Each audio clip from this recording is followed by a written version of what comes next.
Hello बच्चों, आइए हम प्रश्न देखते हैं। प्रश्न है हमारा, संभवतः ऊर्जा का आरंभिक स्रोत था।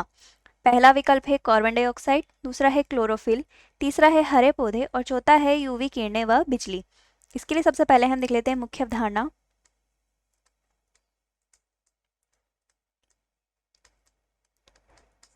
तो प्रश्न में कह रहा है कि संभवतः ऊर्जा का प्रारंभिक स्रोत था।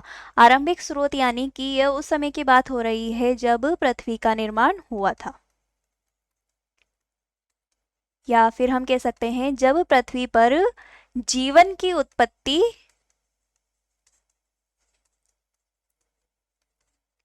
की शुरुआत थी। जब जीवन की उत्पत्ति की शुरुआत थी तो इसका अर्थ है कि उस समय जीवन नहीं था, यानी कि किसी भी प्रकार के जीव या जंतु या पादप नहीं थे। तो इस स्थिति में क्या था, जो ऊर्जा का स्रोत था, जो ऊर्जा थी वो किससे मिलती थी? वह मिलती थी मुख्य रूप से एक तो यूवी किरणों से,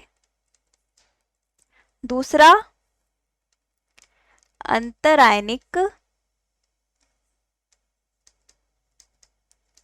बिजली, या हम कह सकते हैं आयनीकरण विकिरण, और तापीय ऊर्जा। उस समय पृथ्वी का तापमान अधिक था तो तापीय ऊर्जा अधिक थी। तो अब हम हमारे विकल्प देख लेते हैं। जो हमारा पहला विकल्प है कि CO2, तो यह विकल्प गलत है क्योंकि उस समय CO2 नहीं थी। क्लोरोफिल पाया जाता है पादप में, जो कि नहीं था। हरे पौधे ही नहीं थे उस टाइम में। तो यूवी किरणें व बिजली, यह विकल्प सही है। तो हमारा जो उत्तर है वह होगा विकल्प डी। आशा है आप उत्तर समझ गए होंगे। धन्यवाद।